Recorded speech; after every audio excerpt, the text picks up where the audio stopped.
अस्सलामुअलैकुम। Lecture 29 start करते हैं कैफ 1 का। हाइब्रिड वालों आवाज़ तस्वीर ओके है? अच्छा जी। अच्छा जी, ये आज आप अपना होमवर्क ज़रा नोट कर लें पहले। बिस्मिल्लाह, ज़रा होमवर्क नोट करने से करें। आइए 16 के 2 सवाल आपको कहे थे पास पेपर 1 और 4। कितने बच्चे दोबारा करके आए? सर वो पहले किए हुए थे। नहीं, मेरा मशवरा है एक बार सब कर लीजिएगा, ठीक है? फिर मैं इनको क्विकली डिस्कस करूंगा, जैसे आज पास पेपर 4 बारबरी सीमेंट मैंने डिस्कस कर दिया एंड पे, ठीक है ना? अच्छा, उसके बाद IS 36 में पास पेपर 2 आपका होमवर्क में आपने ट्राई करना है, देखो होता है या नहीं होता। उसके बाद क्वेश्चन बैंक 1 से 4 चारों करने हैं और सारे MCQs आपने करने हैं, ठीक है जी? पास पेपर 2 को वैसे एक नज़र डालते हैं, इतना लंबा सवाल है, करना क्या है इसमें। वो कहते हैं जी, calculate following, also submit your explanation if necessary, initial recognition of cost और impairment loss if any at 30 June. अब सवाल के अंदर 1 अक्टूबर पे वो कोई इन्हांसमेंट करना चाह रहे हैं, एक प्लांट ख़रीदा 25 मिलियन का, फिर उस पर कोई ट्रेड डिस्काउंट है, फिर उसके ऊपर कुछ और कॉस्ट लगी हैं, फिर सिविल वर्क्स हैं, फिर टेस्ट रन से गुजार के उन्होंने चला लिया। प्रेजेंटली ओब्लाइज्ड हैं to dismantle the plant, dismantling cost पता नहीं क्या करेंगे, आप ही ट्राई करेंगे ना इस सवाल को, तो मैं तो फिर बाद में करवाता हूँ, आपको पता है सवाल। उसके बाद प्लांट नॉर्मल प्रोडक्शन में चला गया, देन पता चला कि प्लांट जो है उसमें कुछ गड़बड़ है और फिर उसको कुछ इम्पेयरमेंट टेस्टिंग से गुजारने की ज़रूरत पड़ी, तो वो आप सारा कुछ करके देखेंगे। अच्छा सवाल है, थोड़ा सा समझ आए या ना आए ट्राई ज़रूर कीजिएगा, ठीक है? उसके बाद MCQs, उम्मीद है अल्लाह की ज़ात से कि आपसे सारे ही हो जाएंगे इंशाल्लाह, कोई भी नहीं रहेगा। ट्राई ज़रूर कीजिएगा, फिर मैं IS 36 के MCQs आपसे डिस्कस करूँगा। IS 16 के MCQs भी करने वाले हैं, वो फिर थोड़े थोड़े करके आपको साथ साथ होमवर्क में देता रहूँगा, ठीक है? अच्छा जी,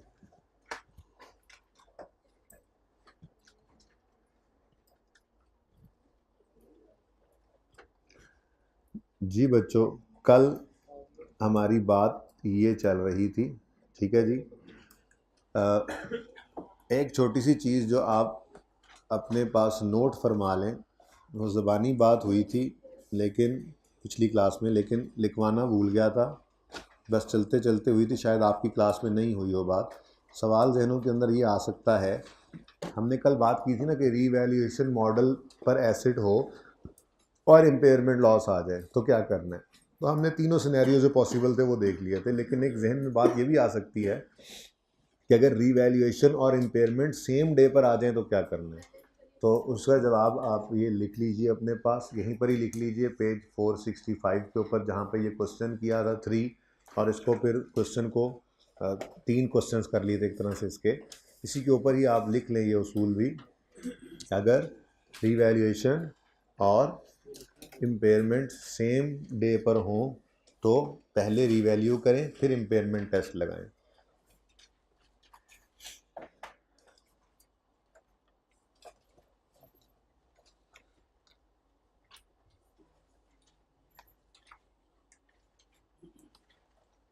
जी, क्विक रिवीजन ज़रा करते हैं, कल जो बात हुई थी उसकी। हमने ये बात की थी, नहीं लिखा अभी तक? तो लिख लो, सादा सी बात है। अगर सेम डे के ऊपर इम्पेयरमेंट और रिवैल्यूएशन हो तो पहले रिवैल्यू करेंगे, फिर इम्पेयरमेंट टेस्ट लगाएंगे, ठीक है? 35% आबादी है तकरीबन आज, है ना? 30%, 40% कर लें,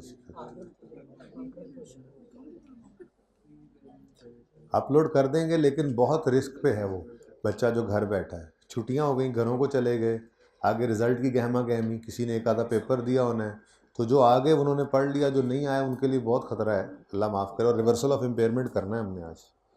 ये नहीं क्लास हल्की तो नहीं होगी, क्लास जो रूटीन में करना था वो करेंगे। अच्छा जी, कल हमने ये बात की थी कि अगर कोई एसेट रिवैल्यूएशन मॉडल पर पड़ा हो और उसका सरप्लस भी हो और इम्पेयरमेंट लॉस आ जाए तो क्या करो? 100% वही ट्रीटमेंट करो जो रीवैल्यूएशन लॉस के आने पर आपने किया था। यानी अगर लॉस आया है तो देखो पहले को सरप्लस पड़ा, इम्पेयरमेंट लॉस अगर आया तो देखो पहले को रीवैल्यूएशन सरप्लस पड़ा, अगर पड़ा है तो पहले उसको ख़त्म करो, अगर लॉस फिर भी बच जाए तो वो प्रॉफिट एंड लॉस में चला जाएगा। अब तरतीब क्या बनाई थी हमने कहा इम्पेयरमेंट रीवैल्यू हो गया एसेट, बुक वैल्यू आ रही है इम्पेयरमेंट की डेट पर, इस बुक वैल्यू को कंपेयर करेंगे हम रिकवरेबल अमाउंट से। एक लाइन ये इसलिए इस तरतीब पर ले आए ताकि ये वर्किंग इस तरह से कंटिन्यू हो सके, ठीक है ना। तो बुक वैल्यू 533 थी हमारी, पहला ओरिजिनल सवाल। हमने कहा जी एक लाइन छोड़कर, जगह छोड़कर बुक वैल्यू लिखें और सवाल में जाकर देखें रिकवरेबल अमाउंट कितनी है। तो सवाल में रिकवरेबल अमाउंट थी 450 पहले सवाल में। सवाल सामने करने की जरूरत तो नहीं है, सवाल तो याद, घर जाके ये तीनों सवाल किए थे, कितने बच्चों ने दोबारा किए थे। क्लास वर्क सबसे अहम होता है, ये आप लोग ध्यान में रखें। पहले मैंने कहा भी था कि आपने क्लास वर्क की रिवीजन करनी, ये सवाल आपने करना है घर जाके, प्लीज़ अभी कर लीजिएगा, कल संडे है। अच्छा, तो 533 बुक वैल्यू है, हमने एक लाइन छोड़कर बुक वैल्यू लिख लिया।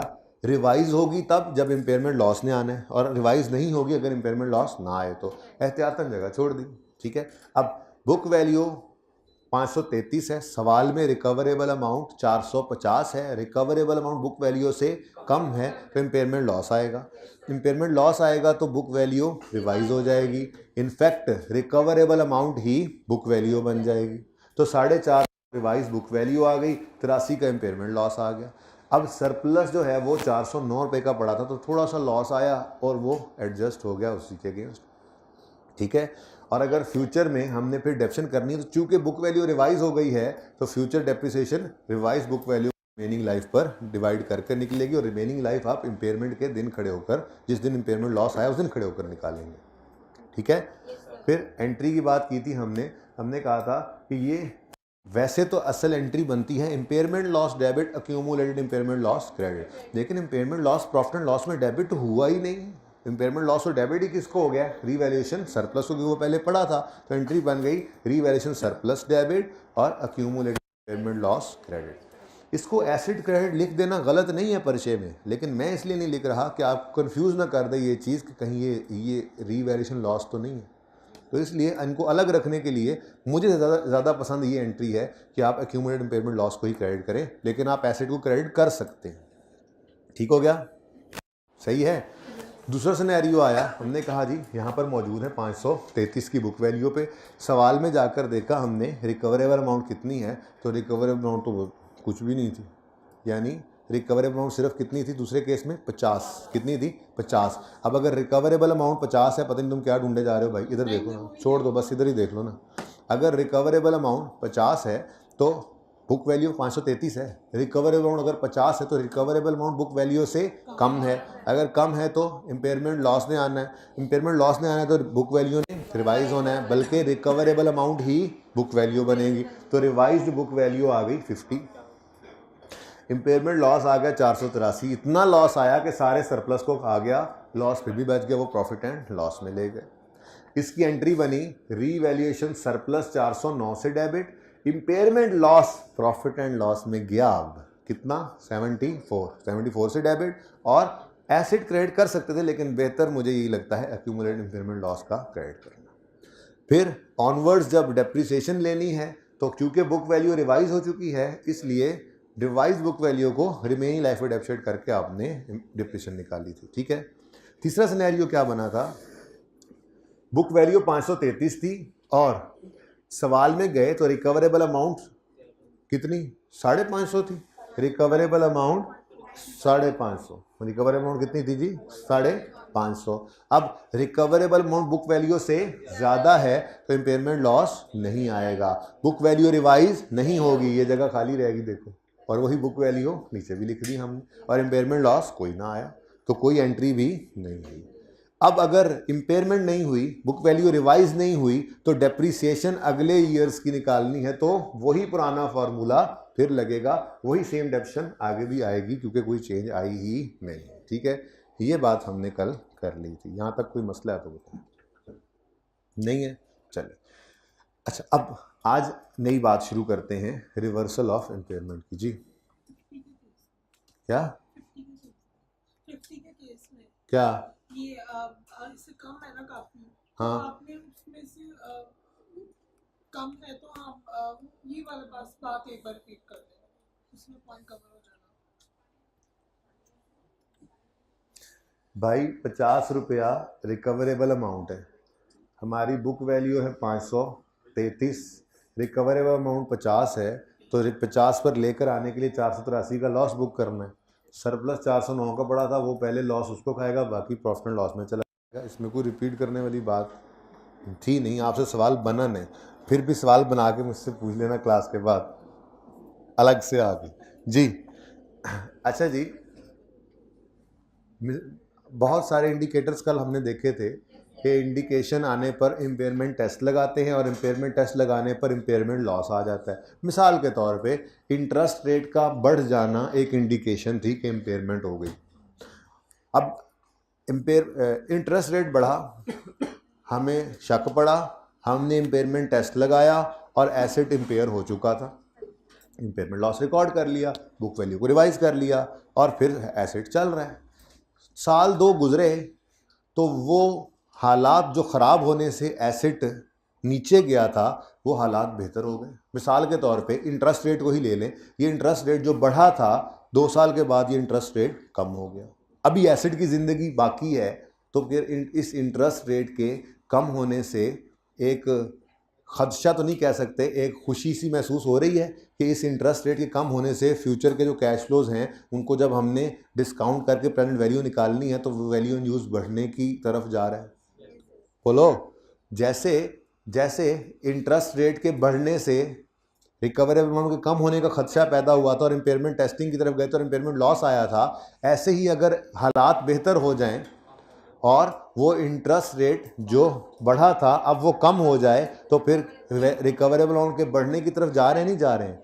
इसका मतलब ऐसा भी हो सकता है कि प्रीवियसली अगर कुछ हालात ख़राब होने की वजह से रिकवरेबल अमाउंट कम हुई थी, कुछ साल गुजरने के बाद उन हालात में बेहतरी आ जाए, ठीक है, और उन हालात में बेहतरी आने की वजह से रिकवरेबल अमाउंट जो है वो बढ़ने की तरफ चली जाए।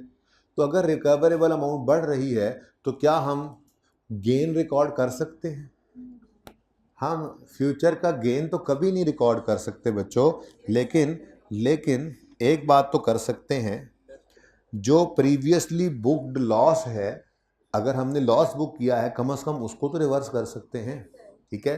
तो भाई अगर जो रिकवरेबल अमाउंट कम होकर इम्पेयरमेंट लॉस आया था पिछले किसी वक्त में, अगले आने वाले सालों में वो हालात बेहतर हुए और बेहतरी की वजह से रिकवरेबल अमाउंट बढ़ गई है, तो रिवर्सल ऑफ इम्पेयरमेंट लॉस की तरफ जाना है हमने। यानी गेन तो नहीं होता गेन जैसा है, लेकिन दरअसल गेन नहीं है, रिकवरेबल अमाउंट के बढ़ने से जो प्रीवियस लॉस बुक किया था उसको रिवर्स करने की हमें इजाज़त होती है, तो वो रिवर्स करने की तरफ जा रहे होते हैं, ठीक है ना।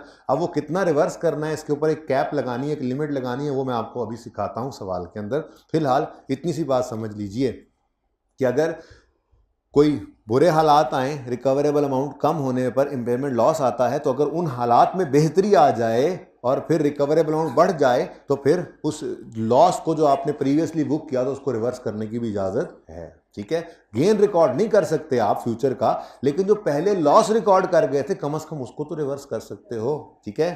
तो आज हम फिर स्टार्ट करने जा रहे हैं जी, रिवर्सल ऑफ इम्पेयरमेंट लॉस। जी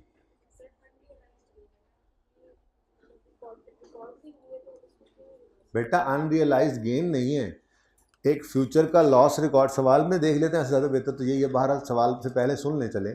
एक इम्पेयरमेंट लॉस आया, फ्यूचर का लॉस था, आपने बुक कर लिया है, अब ये लॉस बुकड है, अब हालात बेहतर हो गए और उस जिस वजह से वो लॉस आया था रिकवरेबल अमाउंट कम होने की वजह से वो रिकवरेबल अमाउंट बढ़ गई, तो गेन तो बुक नहीं कर सकते, लेकिन जितना लॉस प्रीवियसली बुक किया था कम से कम उसको तो रिवर्स कर सकते हैं।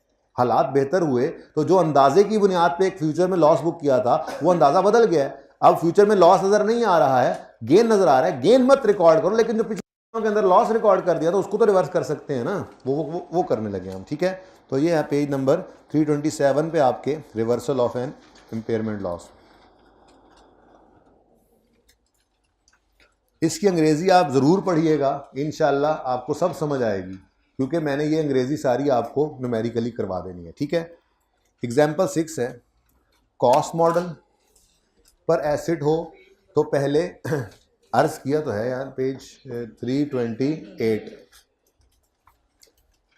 साथ वाले से बात ना कर रहे हुआ करो ना हर वक्त। उसको बात कर रहे थे सर, हम सर उसको बात कर रहे थे, हाउ डेयर यू, क्या आपने पेज बताया? अच्छा जी सुने, कॉस्ट है ये बेसिकली आईकेप की ही एग्जांपल है, लेकिन वो ज़रा और तरह से एग्जांपल दी होती है उसको सोल्यूशन, तो बस उस एग्जांपल को ज़रा क्वेश्चन की तरह से बना लिया और सोल्यूशन अपने तरीके वाला हम कर लेंगे, ठीक है। अच्छा जी, कॉस्ट है 1 लाख, डेट ऑफ परचेज है 1 जनवरी 10, लाइफ है 10 साल, फिर 31 दिसंबर 11 पे रिकवरेबल अमाउंट गिवन है, और फिर 31 दिसंबर 13 पे भी रिकवरेबल अमाउंट गिवन, ठीक है। तो सवाल शुरू करते हैं जी। कॉस्ट मॉडल यूज हो रहा है, ठीक है, रीवैल्यूएशन मॉडल यूज नहीं हो रहा। छोटे छोटे एग्जांपल्स है ना, तो खुद बतानी पड़ती हैं कुछ बातें खुद ही कि हाँ भी कॉस्ट मॉडल है, ऊपर लिखा हुआ है कॉस्ट मॉडल वाला सवाल, ठीक है, और वैसे भी रीवैल्यूएशन का कोई जिक्र नहीं नजर आ रहा, ठीक है। अच्छा तो एग्जाम्पल नंबर 6 है जी,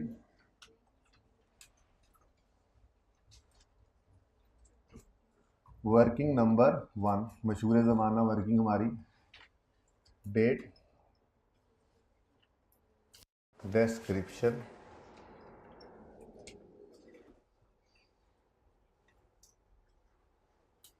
और एसेट। कॉस्ट मॉडल है तो बस इससे आगे कुछ करने की ज़रूरत नहीं है।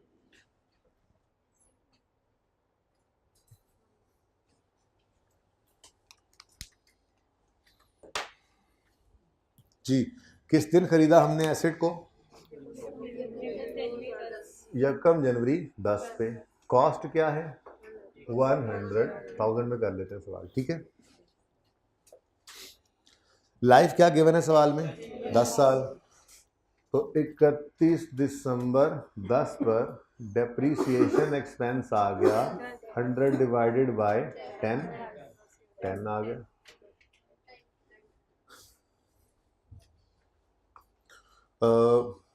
रिकवरेबल अमाउंट 31 दिसंबर 11 पर गिवन है ना, क्या ख्याल है 2 साल ही ना कर लें, जंप करा दें इसको, 31 दिसंबर 11 पर डेप्रीसिएशन निकालने के बजाय हम 2 साल की अक्यूम, क्योंकि अलग अलग एंट्रीज तो उसने मांगी नहीं हुई हमसे, अक्यूमुलेट से निकाल लेते हैं जी। 100 divided by 10 into 2, answer is 20, और बुक वैल्यू आ गई 80। ठीक है बच्चों, जल्दी से बैठ जाए बेटा।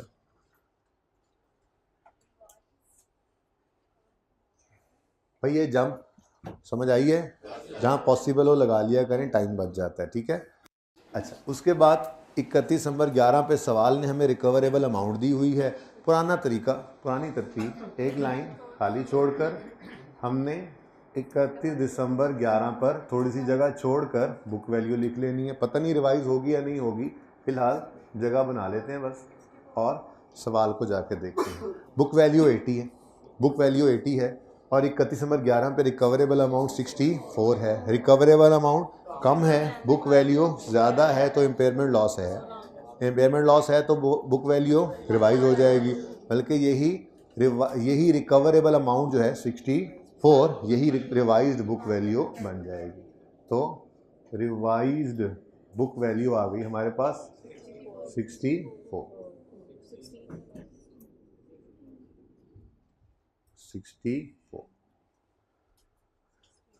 ठीक है जी। तो इम्पेयरमेंट लॉस कितना आ गया जी?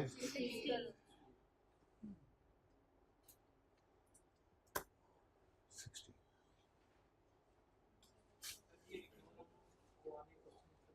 जी जी, नहीं देगा तो फिर ऐसा डाटा देगा जिससे आप निकाल सको, वो fair value cost value use का होगा, ठीक है ना। अगर नहीं देगा तो क्या आप इम्पेयरमेंट टेस्ट लगा सकते हो?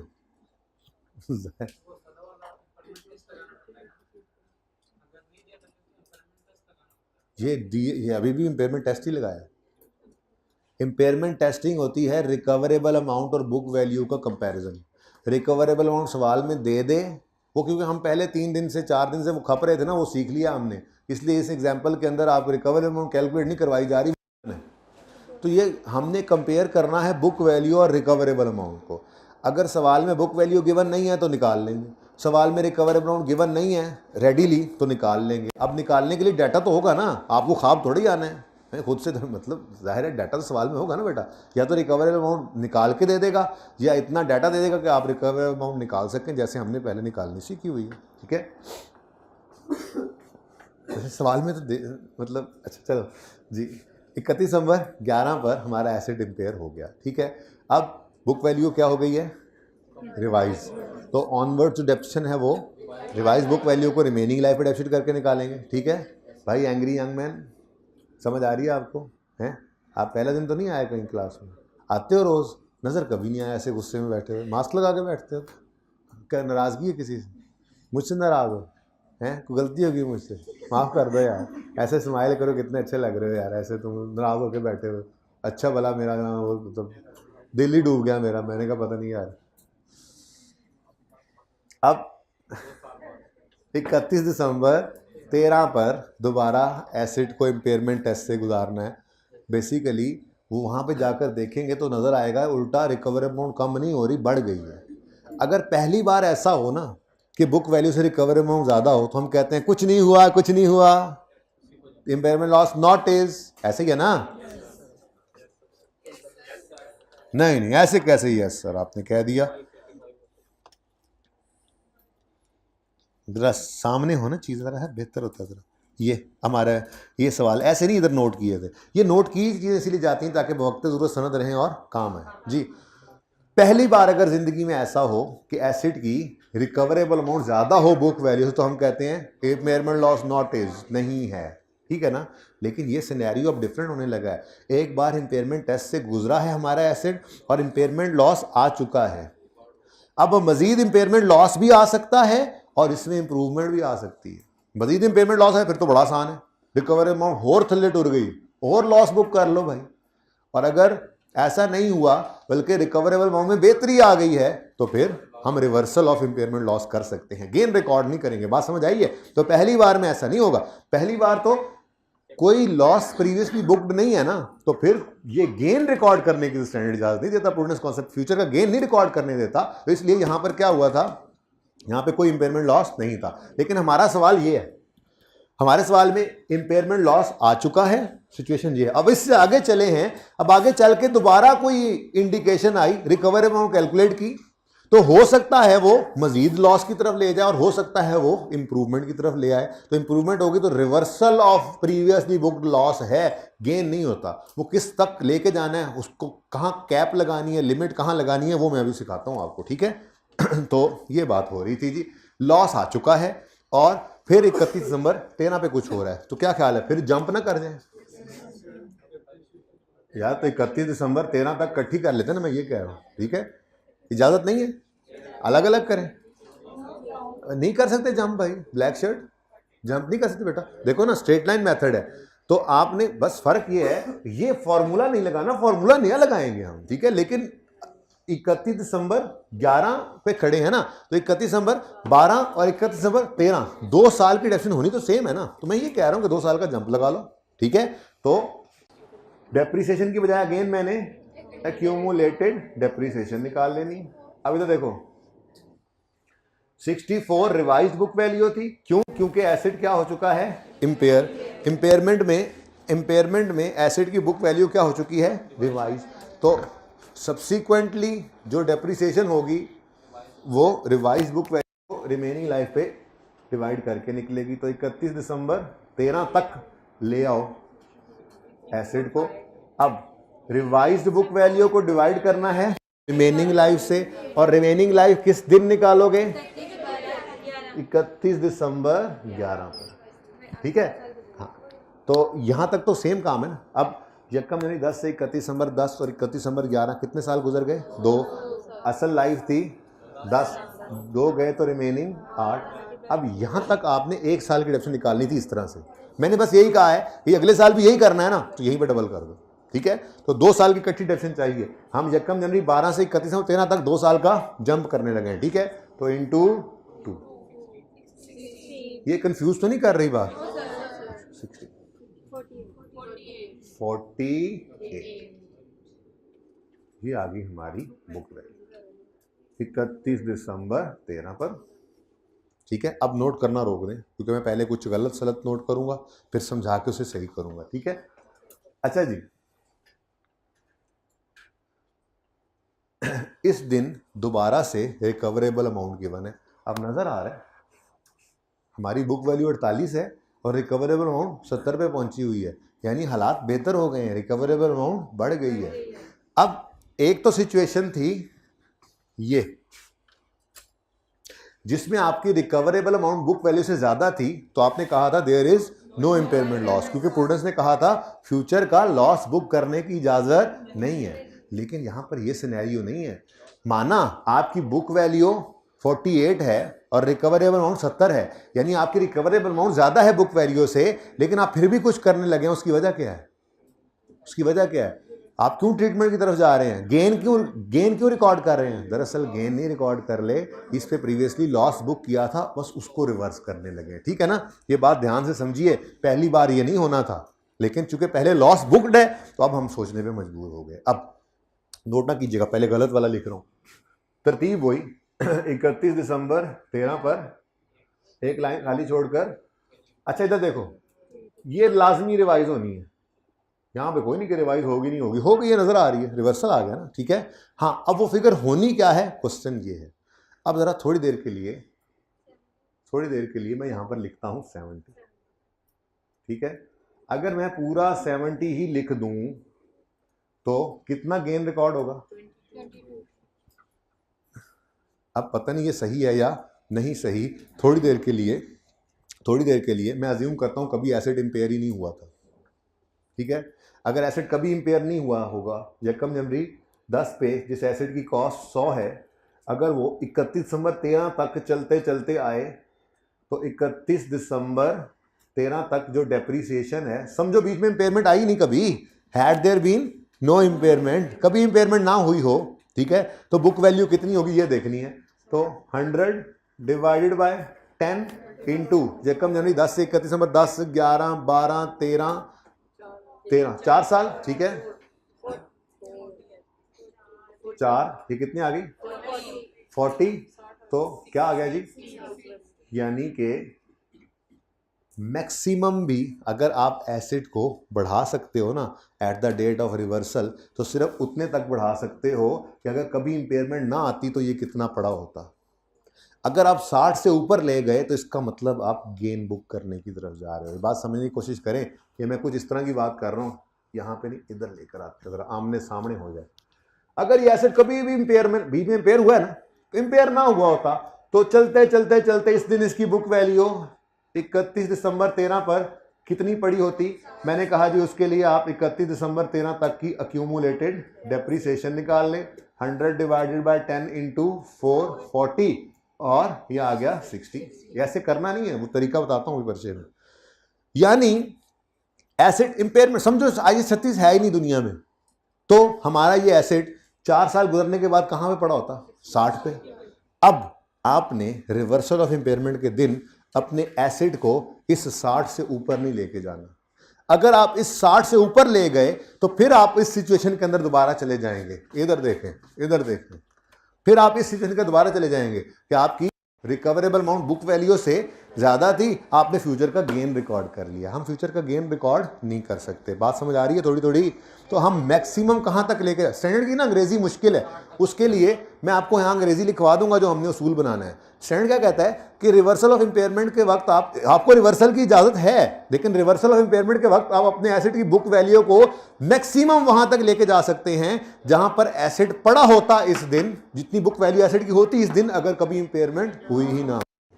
क्योंकि अगर आप इससे ऊपर ले जाते हैं, यानी इस एसेट को 70 पे ले जाऊं, तो ये 22 रुपए, ये 22 रुपए क्या है?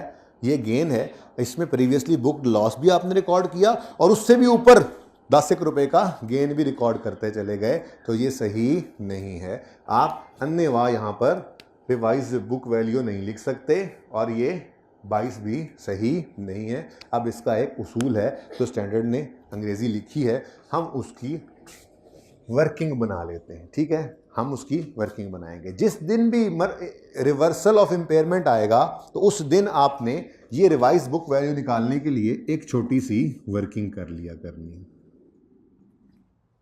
ठीक है। और उस वर्किंग के अंदर क्या करना है आपने, ये 60 ही निकलेगा अभी इंशाल्लाह थोड़ी देर में, लेकिन उसूल ज़रा बन जाए तो अच्छा होता है, वो हर जगह लग जाता है। तो वर्किंग टू में हमने निकालनी है जी revised book value as on 31 दिसंबर 13।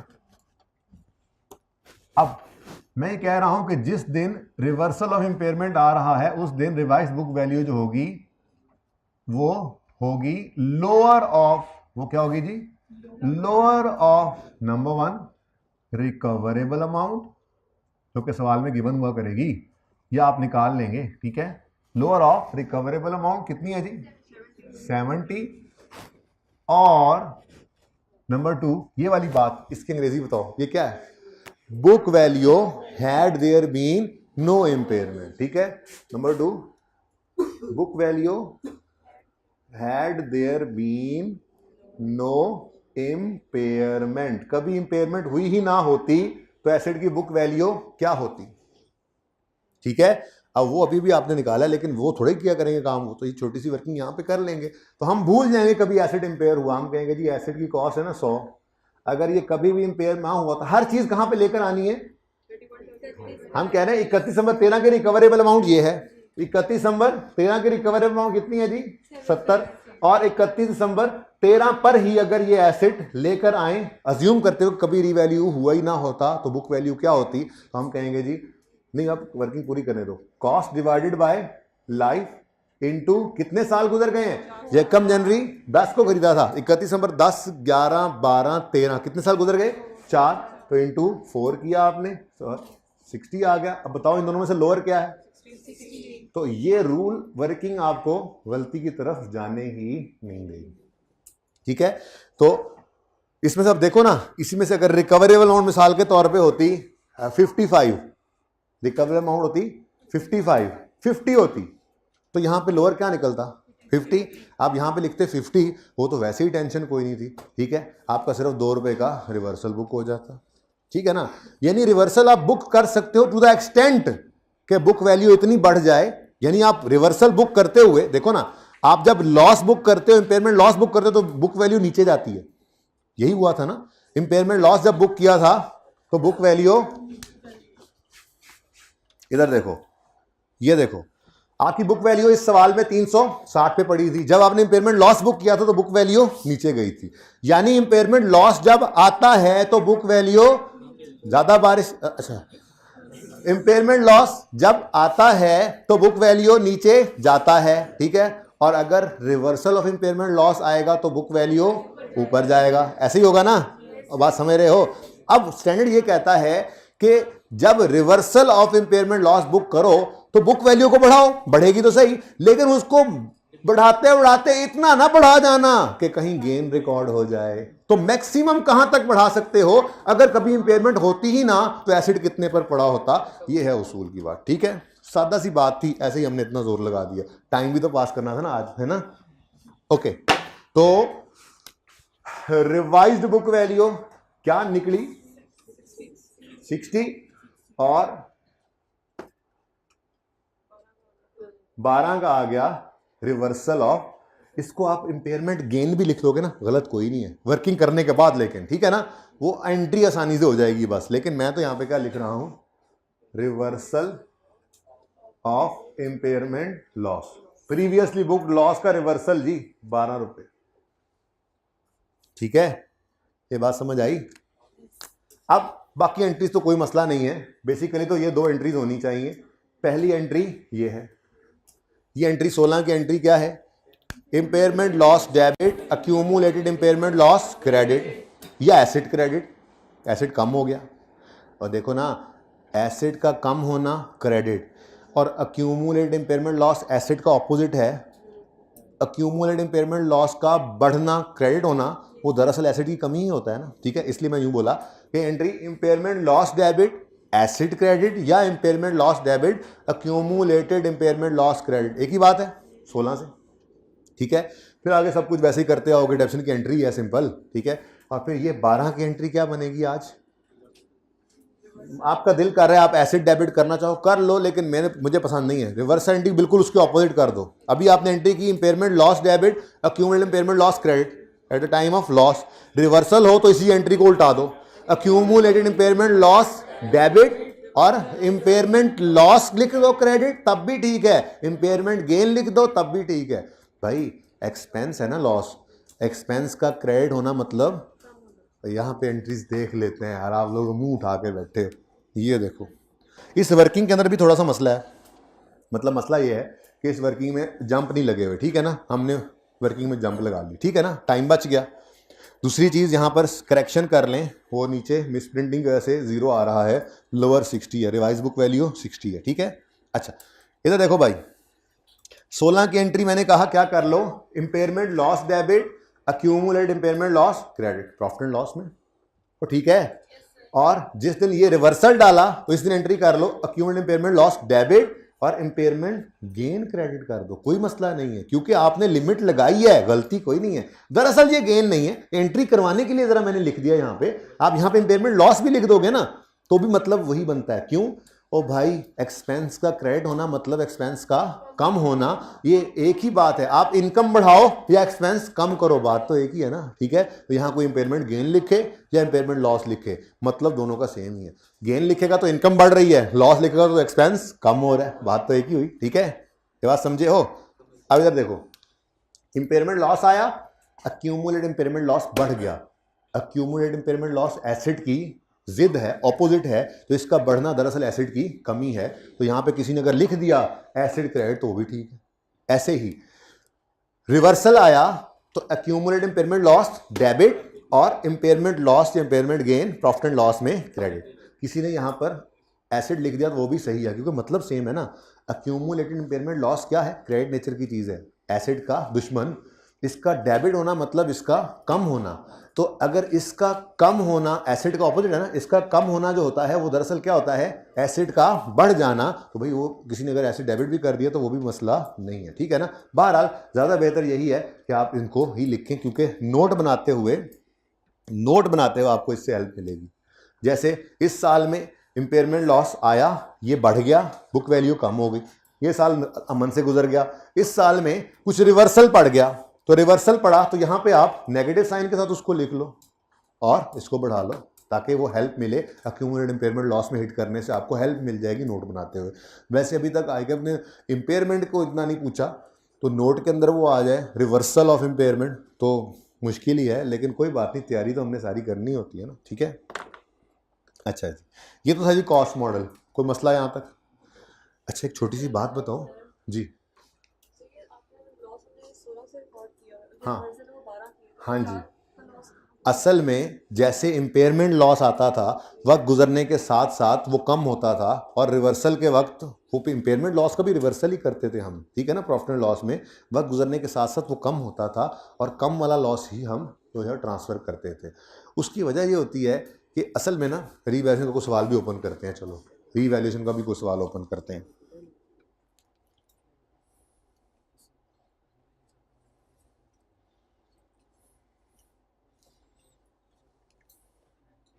ये तो शुरू वाले सवाल लग रहे हैं, लॉस किसी में आ जाए।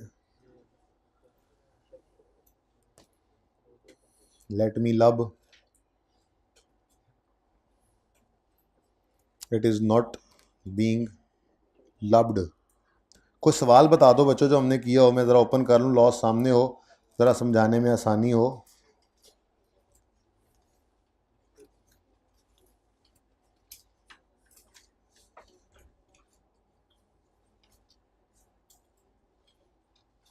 ये इधर देखें जी, मैंने कहा ट्रीटमेंट सेम रखना है, ठीक है, लेकिन रिवर्स मॉडल में जाके बात सही समझ आएगी। बहरहाल ज़रा देखते हैं। ये लॉस एक बुक हुआ था 150 का, +9 की एंट्री तो नहीं हुई लेकिन कम होता चला गया, और जब रिवर्सल की बारी आई तो ये भी आपको लग रहा था प्रॉफिट एंड लॉस क्रेडिट हो रहा है, गेन है, हालांकि ये भी गेन नहीं था। मैंने उस वक्त भी कहा था ये गेन नहीं है बच्चों, ये भी प्रीवियसली बुक्ड लॉस का रिवर्सल है। असल में कहानी पता है क्या होती है? जैसे ये सरप्लस आया, हम वक्त गुजरने के साथ साथ इसको कम कर रहे होते हैं, तो इसका मतलब दरअसल ये होता है, मैंने 2 बातें बताई थी शुरू में। मैंने कहा था एक तो ये है कि जैसे जैसे एसेट खत्म हो वैसे वैसे ये सरप्लस भी खत्म हो जाए, या जैसे जैसे ये एसेट खत्म हो वैसे वैसे ये लॉस भी खत्म हो जाए। एक वजह ये बताई थी, ये जुगाड़ था। असल कहानी क्या होती है, वही बात की थी ज़रूर। असल कहानी ये होती है कि जब 350 का सरप्लस आया तो हमने से कहा ये अनरियलाइज्ड है, ठीक है। फिर हम एक साल गुजरने पर कहते हैं ये 19 तक समझो रियलाइज हो गया क्योंकि इतना ये चल गया है, तो इसलिए रिटेन अर्निंग में फेंक दो। फिर मजीद चल गया एक साल तो रिटेन अर्निंग में फेंक दो। इसी तरह से लॉस के साथ भी यही कहानी चल रही होती है। तो दरअसल 2 साल पहले जो लॉस आया था वो 16 था, लेकिन उसके बाद एसेट 2 साल इस्तेमाल भी तो हुआ है। इस्तेमाल होने से एसेट ने कुछ वैल्यू लूज भी तो की है। तो अगर आज हम रिवर्सल कर रहे हैं तो फिर पूरा 16 नहीं रिवर्स कर रहे होते, फिर हम वो उसी तरह से एसेट को, अगर मैं आपको इसी के अंदर एक वो वर्किंग दिखाऊं, तरतीब वो करनी नहीं है, वो तरतीब लगानी नहीं है, लेकिन सिर्फ आप लोगों की तसल्ली के लिए कि बात वैसी ही हो रही है, ज़रा चेक करते हैं। फिर मैं प्लीज़ ये कोई नोट ना करे, ठीक है, सिर्फ समझाने के लिए मैं कहता हूँ यहाँ पे प्रॉफिट एंड लॉस का कॉलम बना लो। 16 का लॉस आया, इसको लिख लो, हो गया जी 16 का लॉस। अब आगे नशर वाला काम शुरू कर दो। 16/8 × 2 कितना बनता है? 4 + 4, ये कितना बच गया? 12, तो बचा ही 12 पड़ा है, ठीक है ना। तो काम वही चल रहा है, लेकिन ऐसे करना नहीं है, बस यही है, काफ़ी है इतनी बात, ठीक है। क्या, जब भी रिवर्सल ऑफ इम्पेयरमेंट आए तो आपने रिवाइज बुक वैल्यू निकालने के लिए ये असूल याद रखना है कि रिवाइज बुक वैल्यू होती है लोअर ऑफ रिकवरेबल अमाउंट जो गिवन है उस दिन की, और book value had there been no impairment. तो जैसे मर्जी सोच समझ के सोच करके आ जाओ, पहुंचना यहीं पर ही है। तो इतनी ज़्यादा बातों की तरफ नहीं जाना, बस ये उसूल याद रखें, इस तरह से करने की ज़रूरत नहीं है। हालांकि ये एक शॉर्टकट है, मैं मानता हूँ, लेकिन आगे जाके मसला हो जाना है रिवैल्यूएशन मॉडल के अंदर, इसको इसीलिए मैंने छुपाए रखा। बाकी मैं भी छुट्टियों में बैठ के सोच लूँगा, 5-6 सवालों के ऊपर ट्राई कर लूँगा। अगर मुझे ये पसंद आया तो हो सकता है मैं छुट्टियों के बाद आके आपको कहूँ कि ऐसा कर लेना, लेकिन फ़िलहाल ऐसा नहीं करना। फ़िलहाल मेरा शरह सदर नहीं है इसके ऊपर, ठीक है। शरह सदर समझते हैं? अच्छा, मेरा अभी दिल ये नहीं मान रहा कि आप इसकी तरफ जाएं, क्योंकि मेरी अपनी तसल्ली नहीं जी कि कहीं किसी सिचुएशन में फंस ना जाएं। वो फिर ट्राई कर लूँगा, देख लूँगा जी। बोलो।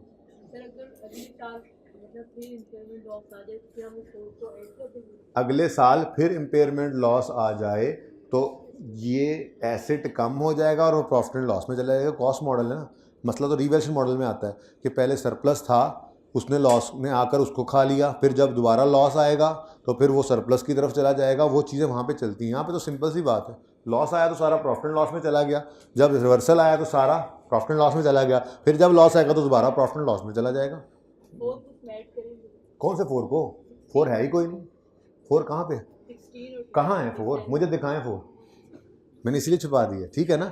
सिंपल सी बात है, ये रिवाइज बुक वैल्यू है। अब ये आगे डेप्ट शीट होगी, ये आगे जाकर बुक वैल्यू बनेगी। जिस दिन की रिकवरेबल अमाउंट होगी उस दिन की बुक वैल्यू, इस बुक वैल्यू को उस दिन से कंपेयर करोगे, ठीक है। और एक इम्पेयरमेंट लॉस आएगा तो रिकॉर्ड कर लोगे, गेन तो दोबारा नहीं ना आ सकता। और उसके बाद फिर दोबारा को रिवर्सल आएगा तो फिर दोबारा वही उसूल चलाओगे, लेकिन इतना आगे जाने की जरूरत नहीं है, ये काफ़ी है मेरे ख्याल से। का तो बाहर ना हो।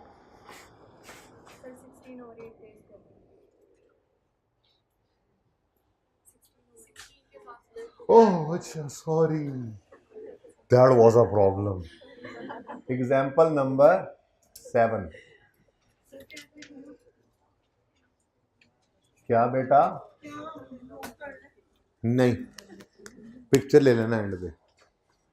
चलो अभी ये तू दोनों मॉडल कर लेना, फिर एक ही बार नोट भी करना, पिक्चर लेना, फिर मैं 2-4 मिनट दे दूंगा, ठीक है।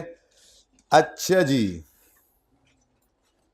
ये देखें एंट्री भी हुई पड़ी है किताब के अंदर। Asset debit, impairment gain credit भी सही है, accumulated impairment loss debit, impairment gain या इम्पेयरमेंट लॉस क्रेडिट भी कर दें तो भी सही है, ठीक है, सब चलेगा। ओके जी, ये क्वेश्चन में थोड़ी करेक्शन कर लें।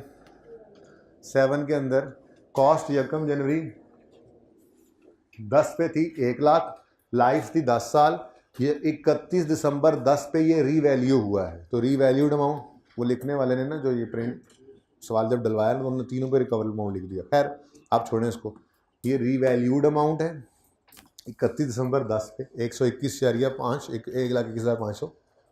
फिर 31 दिसंबर 12 रिकवरेबल अमाउंट है, तो यानी कि 31 दिसंबर 10 पे ऐसे रीवैल्यू हो गया। उसके बाद फिर इम्पेयरमेंट आनी है और फिर रिवर्सल आना है, ये सिखा रहा हूँ। वैसे तो हमने रीवैल्यूएशन मॉडल वाले एसेट की इम्पेयरमेंट तो सीख ली थी ना, ठीक है। लेकिन ये आज हम उससे एक स्टेप आगे गए हुए हैं, आज हम एक स्टेप आगे चल रहे हैं। इम्पेयरमेंट तक तो हमें कोई मसला नहीं था, आज रिवर्सल ऑफ इम्पेयरमेंट कर रहे हैं। इंशाल्लाह अभी क्लास के एंड तक इसमें मसला नहीं रहेगा। मसला क्या है, छोटा सा उसूल है, बता दिया, दोनों मॉडल में वही चलना है। इसीलिए तो मैंने वो कॉलम भी नहीं डलवाया, मैंने यहाँ से सिखाया आपको, ठीक है ना। ओके, अब इस सवाल को लेकर चलना है और 31 दिसंबर 14 तक, इससे पहले पहले जब तक लाना है तो उसमें कोई चेंज नहीं आएगा। वो काम हमने किया हुआ है कि एसेट खरीदा, रीवैल्यू हुआ, फिर इम्पेयर हुआ। ये काम तो हम कल कर चुके हैं, बड़ी तफसील से कर चुके हैं, ठीक है। तो चलो इसको कर लेते हैं, ये तो 1 मिनट में हो जाएगा। डेट, डिस्क्रिप्शन,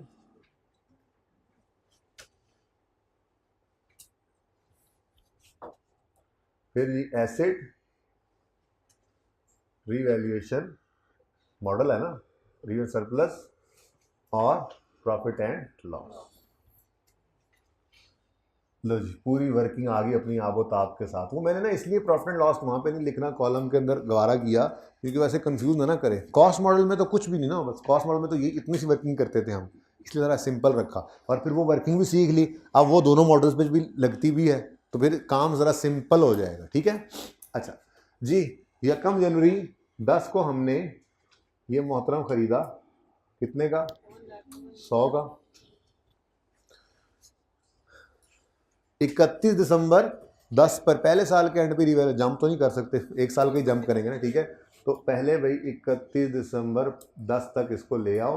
डेप्रीसिएशन है जी 100 डिवाइडेड बाय 10 है, और ये 10 की डेप्रीसिएशन आ गई और 90 रुपये बुक वैल्यू आ गई, ठीक है जी।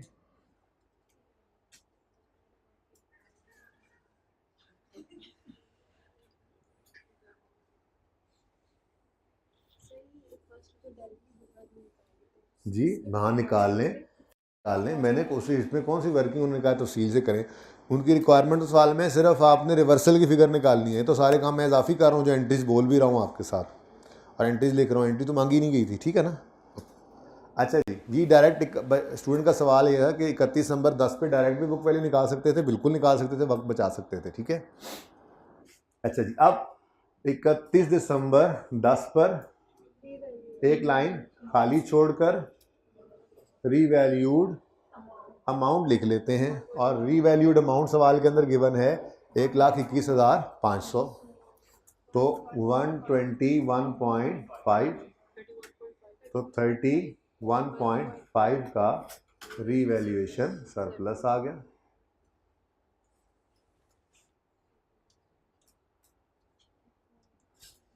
तो एसेट डेबिट कैश क्रेडिट 100, डेबिशन डेबिट अकोमोडेशन क्रेडिट 10, फिर अकोमोडेशन डेबिट एसेट क्रेडिट 10 और एसेट डेबिट सरप्लस क्रेडिट 31/5। कहानी खत्म, ठीक है। अब रीवैल्यू हो गया, उसके बाद और कुछ नहीं हुआ, डेबिट पहले हो चुका था, ईयर एंड रीवैल्यूएशन। और सही है, समझ आ रही है सबको? जो घर बैठे हैं उनको भी। अच्छा तुम घर बैठे हो, हाँ भाई। सर ये नहीं समझ आई, रीवैल्यूएशन सरप्लस की अमाउंट। अच्छा चलें, ये क्लास के बाद ना आप आए, मैं आपको समझाता हूँ, ठीक है भाई। 121 आई है, 5 में से 90 माइनस करो ना यार। 0.5 ले रहे हैं, मैं पूरी वैल्यू ले रहा हूँ। अच्छा जी आगे चलते हैं, आफाक के मसाइल, ठीक है जी, कोई बात नहीं, चलते हैं। ये तो आप छोड़ें, आप इग्नोर करें। 31 दिसंबर 12 तक इस एसेट को लाके फिर इम्पेयरमेंट टेस्ट से गुजारना है, ठीक है। वे तुम्हें फिर सवाल शुरू कर दिए हैं ना, तुम पे अगला 1 महीना फिर पाबंदी है सवाल लगाने पे, ठीक है, पूरा 1 महीना। अच्छा जी 31 दिसंबर 11 भी नहीं बल्कि 12 पे जाके इम्पेयरमेंट टेस्ट से हमने इसको गुजारना है। तो जंप कर सकते हैं, बिल्कुल कर सकते हैं। जब रीवैल्यूड अमाउंट को रिमेनिंग लायबिलिटी एसेट करना है तो वो फॉर्मूला 11 में भी यूज़ होना है, 12 में भी यूज़ होना है, तो 2 साल के लिए इकट्ठा कर लें। तो अक्यूमुलेटेड डेप्रीसिएशन निकाल लेते हैं जी। अब 1,21,500 डिवाइड करेंगे इसको रिमेनिंग लाइफ से, और रिमेनिंग लाइफ हम निकालेंगे डेट ऑफ रीवैल्यूएशन पे खड़े होकर। डेट ऑफ लेटेस्ट रीवैल्यूएशन थी 31 दिसंबर 10, तो 1 जनवरी 10 से 31 दिसंबर 10 तक 1 साल गुजर गया। टोटल लाइफ थी 10, 1 गया तो बाकी 9 है, तो डिवाइडेड बाय 9। लेकिन ये 1 साल की डेप्रिसिएशन है, हमने तो एक्यूमुलेशन निकालनी है, जंप कर रहे हैं ना, तो 2 साल की डेप्रिसिएशन निकालनी है तो 2 कर दें, और साथ ही आपने नशर करना होता है और इस पे आप सोचते ही नहीं है। तो 31.5/9 इंटू 2 जी 27 और 7 जी 95 24.5। अच्छा भाई एक बात सुन लो, ऐसे ही पेपर में चवल ना मार देना, वो कहे जर्नल एंट्रीज कर दो तो ये ना हो कहीं ये डेप्रिसिएशन एक्सपेंस डेबिट क्रेडिट 27 से कर रहे हो, नहीं, ये दो साल की इकट्ठी डेप्रिसिएशन पड़ी हुई है। ऐसा हो सकता है ना एंट्रीज मांगी हो तो फिर आप ध्यान से ज़रा एंट्रीज भाई, ठीक है ना, ये 2 साल की डेप्रिसिएशन इकट्ठी कैलकुलेट की हुई है। हाँ, अगर एंट्रीज मांग ले तो हर साल की डेप्रिसिएशन की एंट्री अलग अलग करनी पड़ेगी, depreciation expense debit accumulated depreciation credit. ये हाइब्रिड 2 में कौन बैठा हुआ है? हाइब्रिड 2 में आज कौन बैठा हुआ है? अच्छा जी, हाइब्रिड 2 वाले बच्चों सही है, आवाज़ तस्वीर को मसला तो नहीं आ रहा? ओके है, हाथ खड़ा कर दें, हाँ जी ठीक है, ओके। भाई और तुम लोग हाइब्रिड 1 वाले हो लड़कों, हाथ ही हाथ खड़ा जी। अच्छा तो समझ आइए भाई, एंट्रीज करने के लिए फिर अगर वो किसी साल की एंट्रीज मांगे तो फिर उसमें ये नहीं करना कि 2 साल को आपने इकट्ठा किया हो, ठीक है। अच्छा ले भाई 31/12 पे हम पहुंच गए, ये अभी कल वाला लेक्चर चल रहा है, अभी आज वाला तो शुरू ही नहीं हुआ, ठीक है। 31/12 पे रिकवरेबल अमाउंट 65.1 है। अब 31/12 पर एक लाइन खाली छोड़ दी और जगह भी छोड़ दी थोड़ी सी, और बुक वैल्यू लिख दिया और तैयारी शारी कर ली, ठीक है। हाँ, अब हमारे एसेट की बुक वैल्यू 94.5 किताब में नज़र आ रही है, जबकि रिकवरेबल अमाउंट 65.1 है। रिकवरेबल अमाउंट कम है बुक वैल्यू से तो इम्पेयरमेंट लॉस है, अगर इम्पेयरमेंट लॉस है तो बुक वैल्यू रिवाइज हो जाएगी, बल्कि यही रिकवरेबल अमाउंट बुक वैल्यू, हर बार मैं जुमला भी कोशिश कर रहा हूँ ना बदले, तो रिवाइज्ड बुक वैल्यू 65.1 आ जाएगी। ये आखिरी जो एक आधा भाई बैठा हुआ है ना, मेहरबानी इसकी जो बैठा भी हुआ है, नज़र आ रहा है सही, ओके 65.1 आ गई रिवाइज बुक वैल्यू। 29.4 का रीवैल्यूएशन लॉस आ गया, इस सॉरी इम्पेयरमेंट लॉस आ गया। इस इम्पेयरमेंट लॉस ने, ट्रीटमेंट तो वही है ना, इस इम्पेयरमेंट लॉस ने पहले देखा कुछ सरप्लस पड़ा है, पड़ा था, सारे को खा गया, सरप्लस खत्म हो गया और 4.9 का लॉस चला गया प्रॉफिट एंड लॉस में, ठीक है। तो इसकी एंट्री आपने सीखी हुई है, इसकी एंट्री क्या है? इम्पेयरमेंट लॉस नहीं, रीवैल्यूएशन सरप्लस डेबिट 24.5 से, फिर प्रॉफिट एंड लॉस लिख लो, इम्पेयरमेंट लॉस डेबिट कहाँ, लेकिन कहाँ? प्रॉफिट एंड लॉस में, ठीक है। और ये बैलेंसिंग फिगर फेंकी थी ना हमने, तो 24.5 और 4.9, और क्रेडिट एक्यूमुलेटेड इम्पेयरमेंट लॉस करो, मुझे ज़्यादा पसंद है ये बात, 29.4, ठीक है, सही है ना। ये एंट्री आपने कल सीखी हुई है, कल ये काम हमने कर लिया था, अब इससे आगे चलना है हमने। इससे अगला भी एक स्टेप मैंने करवा दिया था कि फ्यूचर की डेप्रिसिएशन, ठीक है ना, वो स्टेप भी किया हुआ था। खैर अब 31/14 पर फिर रिकवरेबल अमाउंट गिवन है, फिर इंपेयरमेंट टेस्ट लगाना है। अगर इंपेयरमेंट टेस्ट के अंदर अब दोबारा ऐसा हो कि बुक वैल्यू 31/14 की जो बुक वैल्यू भी निकालेंगे ना, उससे अगर रिकवर अमाउंट फिर कम हुई तो फिर लॉस बुक कर लेना, फिर मजीद लॉस बुक कर लेना, कोई मसला नहीं है। लेकिन अगर खुदा ना खास्ता इंपेयरमेंट लॉस आ जाने के बाद रिकवरेबल अमाउंट दे, इंपेयरमेंट टेस्ट लगाने जाओ और नजर आए कि ये तो बढ़ रही है रिकवरेबल अमाउंट, तो फिर रिवर्सल ऑफ इंपेयरमेंट लॉस का कॉन्सेप्ट आता है, और उसमें फिर आपने जो लिमिट लगानी है वो आपको सिखा दिया है, यहां पर भी देंगे, उसूल वही रहेगा इंशाल्लाह, ठीक है। तो जंप कर जाए फिर 31/14 तक इकट्ठी डेप्रीसिएशन निकाल लो, एक्यूमुलेटेड डेप्रीसिएशन, ठीक है जी। अब 1 साल की डेप्शन निकलनी थी, कैसे निकलनी थी? आफ्टर इम्पेयरमेंट लॉस आपको सिखाया हुआ है, रिवाइज्ड बुक वैल्यू को रिमेनिंग लाइफ पे डेप्शिट करते हैं और रिमेनिंग लाइफ हम निकालते हैं रीवैल्यूएशन के इम्पेयरमेंट के दिन खड़े होकर। इम्पेयरमेंट का दिन कौन सा है जी? 31 दिसंबर 12। डन, ठीक है। तो फिर 65.1 डिवाइडेड बाय, अब यकम जनवरी 10 से 31 दिसंबर 10, 31 दिसंबर 11, 31 दिसंबर 12, कितने साल गुजर गए? 3। 10 में से 3 गए तो रिमेनिंग, लेकिन ये 1 साल की डेप्शन है और हम जंप लगाए बैठे हैं 2 साल का, तो इसकी इसलिए इसको वर्किंग, जो बुक के अंदर वर्किंग है उसमें जंप कोई नहीं है। अगर उस तरह से करना हो तो वैसे कर लेना, कोई मसला नहीं जी। इंटू 2, ठहर जाओ बेटा, नशर तो कर लो। ओहो, माइनस है। 4.9 डिवाइडेड बाय 7 इंटू 2 जी, 18.6 और 1.4 जी। फरमा दें बुक वैल्यू क्या है? 31 दिसंबर 14, 46.5 और ये 3.5 नेगेटिव। अच्छा जी, अब इस दिन दोबारा से इस दिन रिकवरेबल अमाउंट गिवन है, तो दोबारा से इम्पेयरमेंट टेस्ट स्माइल करना है यार। इम्पेयरमेंट टेस्ट में रिवर्सल सिखा दिया, तुम स्माइल नहीं कर रहे यार। खुश होना चाहिए तुम्हें, मैंने रिवर्सल इम्पेयरमेंट सीख लिया आज जी। तो एक लाइन खाली छोड़कर, क्या मतलब? मुझे मिलना यार, मसला बताओ मुझे यार, ऐसा मुझसे क्या मसला है आपको जी? मुझे देख के आप ऐसे बुक वैल्यू रिवाइज्ड, देखो 2 सिचुएशन हो सकती थी यहाँ पर भी। हाँ, आई कैप धोखा भी दे सकता है आपको, सज्जी दिखा के खब्बी मार दे, क्या मतलब? दूसरी दफ़ा रिकवरेबल अमाउंट दे और मिसाल के तौर पे वो सवाल के अंदर जो गिवन हो, लेट से वो 40 रुपये गिवन हो, तो क्या होगा? मजीद देखो, बुक वैल्यू आपकी 40 है और रिकवरेबल अमाउंट 40 अगर गिवन हो, तो रिकवरेबल अमाउंट कम होगी, बुक वैल्यू ज़्यादा होगी, तो फिर इम्पेयरमेंट लॉस आ जाएगा, तो फिर बुक कर लेना 6.5। ये 6.5 लॉस आएगा, इसमें ऐड हो जाएगा और ये माशाल्लाह से 7 और पूरा 10 हो जाएगा, ठीक है।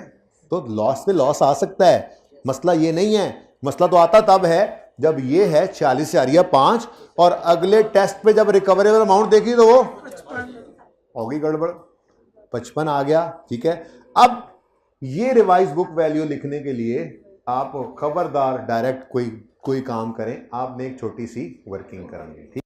उस वर्किंग में आपने जाकर कैलकुलेट करना है रिवाइज्ड बुक वैल्यू को, ठीक है। ये बात समझ आई है? ये इंपॉर्टेंट बात थी। हो सकता है एक बार इम्पेयरमेंट और दोबारा देखो, आप 10 बार, आप 20 साल से आपका एसेट चला आ रहा है, पिछले 20 साल में 5 दफ़ा आपने उसको इम्पेयरमेंट टेस्ट से गुजारा है। हो सकता है 5 दफ़ा एसेट इम्पेयर हुआ हो और लॉस आया हो, ठीक है। ये कुछ, हाँ, एक बार अगर लॉस आ गया और उसके बाद हालात इंप्रूव हुए हैं, कभी कभार होता है ऐसा, तो उस वक्त रिवर्सल करते हुए थोड़ी सी टेंशन होती है, वरना लॉस पे आ ही जाए।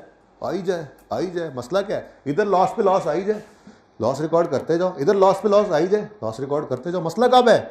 जब प्रीवियसली बुक्ड लॉस हो और इम्पेयरमेंट हालात जो थे वो इंप्रूव हो जाए, रिकवरी अमाउंट इंप्रूव कर जाए, तो फिर रिवर्सल, ठीक है, ओके। चलो, तो वर्किंग ट्यू है revised book value as on 31 December 2014 जी। रिवाइज बुक वैल्यू का उसूल बिल्कुल वही लिख रहा हूं मैं। Revise book value is lower of number 1 recoverable amount, कितनी है जी? 55, और number 2 book value had there been no impairment. ये ना मुझे लगता है एंड वालों को शायद नजर, ऐसे तो वहां पे लिखा हुआ था, बहरहाल मैं दोबारा लिखता हूं जी। रिकवरेबल अमाउंट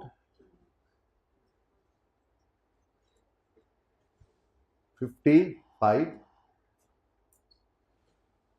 ओ भाई ठीक है, और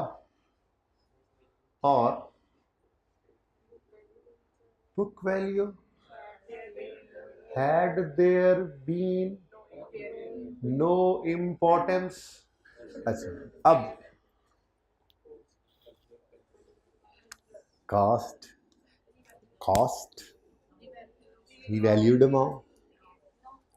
मुझे एक बताओ, अगर कभी एसेट रीवैल्यू हो जाए तो उसकी तो बुक वैल्यू होती ही नहीं। ओ होती है रीवैल्यू होने के बाद भी तो डेप्रिशिएट होता है। फर्क सिर्फ ये, थोड़ी सी बात करो, अपना कॉन्सेप्ट छोड़ो और पीछे चल पड़े, हद हो गई। अगर एसेट कभी रीवैल्यू ना हो तो बुक वैल्यू होती है कॉस्ट माइनस एक्यूमुलेटेड, और अगर एसेट कभी रीवैल्यू हो जाए अपनी जिंदगी में तो उसकी भी बुक वैल्यू होती है, लेकिन वो होती है revalued amount less accumulated depreciation. हद हो गई। ये बात मैंने लिखी थी, जिंदगी में लिखी थी एक बार, वो मैं आपको दिखाऊंगा भी इंशाअल्लाह। या अल्लाह मुझे मिल जाए, पिछली क्लास में तो मिल गया। ये देखो, ये देखो देखो देखो देखो देखो देखो, ये भी दोबारा लिखते हैं ना। हाँ जी, ये बात ना आप, ये इसीलिए मैं लिखता हूं ताकि आप मुकर ना सकें, ताकि वक्त जरूरत सनद रहे और काम आए। सब्सिक्वेंट मेजरमेंट में कॉस्ट मॉडल भी हो सकता है, रिवैल्यूएशन मॉडल भी। कॉस्ट मॉडल हो तो बुक वैल्यू होती है कॉस्ट लेस एक्यूमुलेटेड डेप्रिसिएशन, और अगर रिवैल्यूएशन मॉडल हो तो बुक वैल्यू होती है revalued amount minus accumulated depreciation. याद आया? आपकी क्लास में लिखा हुआ है ये। अब एक छोटी सी बात होती है यहां पे तो सारी जिंदगी कॉस्ट वही रहती है जो पहले दिन वाली हिस्टोरिकल कॉस्ट थी। यहां पे एक मसला हो सकता है, वो ये कि अगर एक रिवैल्यूएशन के बाद दूसरी रिवैल्यूएशन हो जाए तो ये रीवैल्यूड अमाउंट भी बदल जाएगी और ये डेफिनेशन भी बदल जाएगी। क्यों? क्योंकि एक तो फिर रीवैल्यूड अमाउंट बदल गई, रीवैल्यू हो गया दोबारा। दूसरा, जिस दिन रीवैल्यू हुआ होगा उस दिन तक डिडक्शन वैसे ही फारिग, ठीक है ना।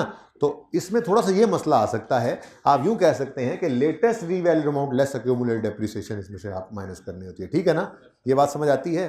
अच्छा, अब इत्तेफाक से पिछली क्लास में मैंने कहा यहाँ आ ही गए हैं तो आपको मैंने पहले दिन एक बात की थी कि ये बुक वैल्यू का फॉर्मूला, लाइन भी इसलिए छोड़ी हुई थी कि बुक वैल्यू का फॉर्मूला पूरा नहीं है। आगे 36 पढ़ोगे तो पता लगेगा फॉर्मूला पूरा क्या है। अब पता है ना आपको बुक वैल्यू क्या होती है? Cost less accumulation less accumulated impairment loss if any, ठीक है। तो लेस, ये वाला भी लिख ले, लेस एक्यूमुलेटेड इंपेयरमेंट लॉस, ठीक है जी।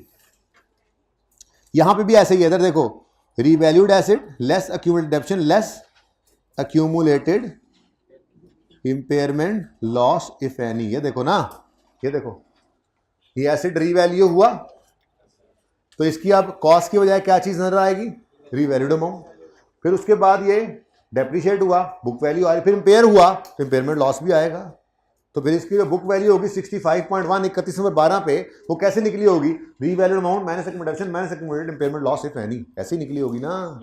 ओके, चलें वापस चलते हैं। बात कहाँ शुरू हुई थी बुक वैल्यू से और कहाँ पे आ गए?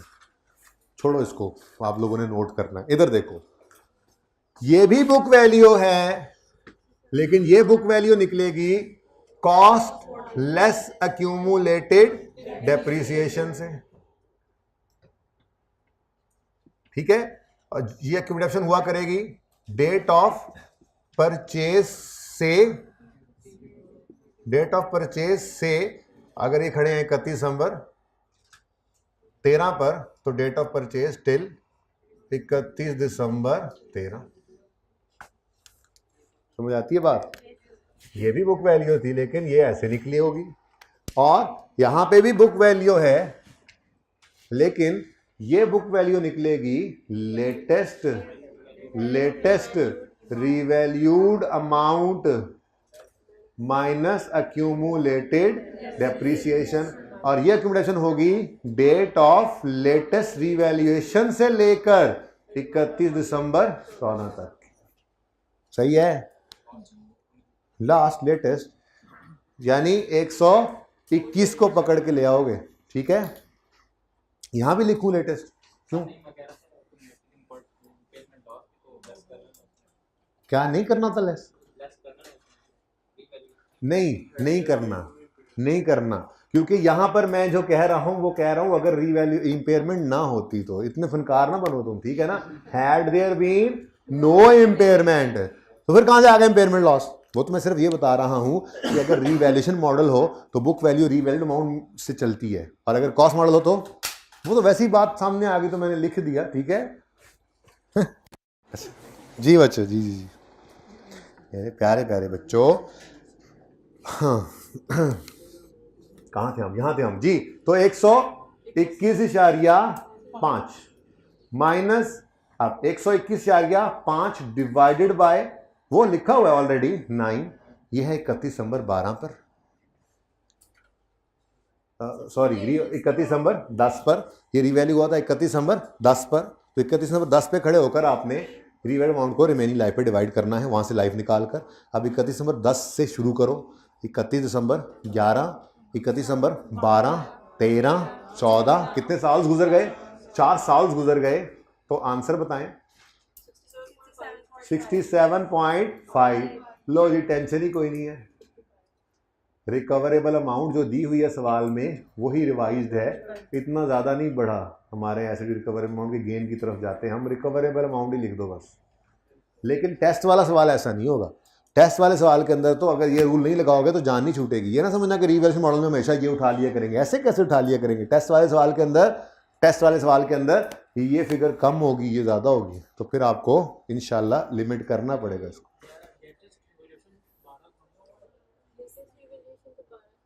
बेटा रिवैल्यूएशन तो 31 दिसंबर 10 पे हुई थी बेटा। 31 दिसंबर 12 पे ना एसेट इम्पेयर हुआ है। रीवैल्यू कब हुआ था? एक मिनट, लेट मी। 31 दिसंबर 10 पे एसेट रीवैल्यू हुआ है भाई। उसके बाद 12 पे, 16 पे, 18 पे कहीं पे नहीं हुआ रीवैल्यू। वो जहाँ पे भी हो रहा है वो इम्पेयर हो रहा है या नहीं हो रहा, इम्पेयरमेंट टेस्ट से गुजारना है। तो रीवैल्यू तो भाई ये हुआ, रीवैल्यू अमाउंट लिखी थी, सरप्लस लॉस आया था, बस ये सीधे नहीं हुआ था रीवैल्यू, उसके बाद तो नहीं हुआ। ठीक है, ओके। ओ भाई इसका तो नाम ही मत लो इधर, हद होगी यार, इसका नाम ही मत लो इधर। ये देखो क्या लिखा हुआ है, had there been no impairment. तो फिर रीवैल्यूएशन जब हुई थी उसके बाद कोई इम्पेयरमेंट नहीं, ये कोई चक्कर नहीं हुआ बीच में, तो फिर वहीं से चलो ना।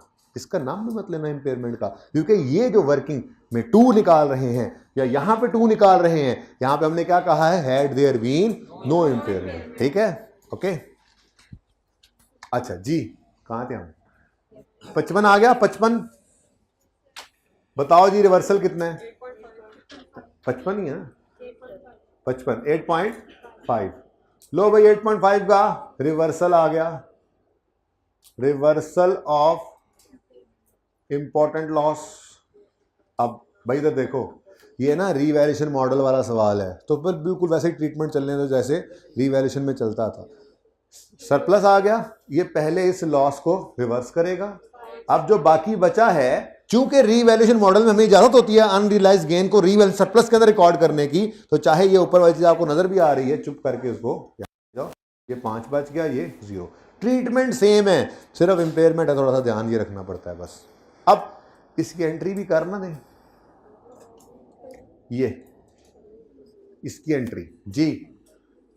हाँ भाई रिवर्सल हुआ है तो अक्यूमुलेटेड इंपेयरमेंट लॉस डेबिट करेंगे, कुछ बच्चे एसेट डेबिट करेंगे, दोनों ही सही है।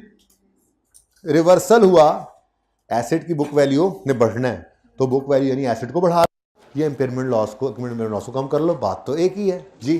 कितना? 8.5 से, जिसमें से आपने रीवैल्यूएशन सरप्लस में बैलेंसिंग फेंका है 5। पहले तो प्रॉफिट एंड लॉस, आप कहोगे नहीं प्रॉफिट लॉस नहीं, पहले आप यूं लिखे ना सर, वो जैसे आपने इधर लिखा था किधर? उधर इंपेयरमेंट गेन, आप ये गेन लिखे हमें ज़रा अच्छा लगता है, प्रॉफिट एंड लॉस में चला गया कितना?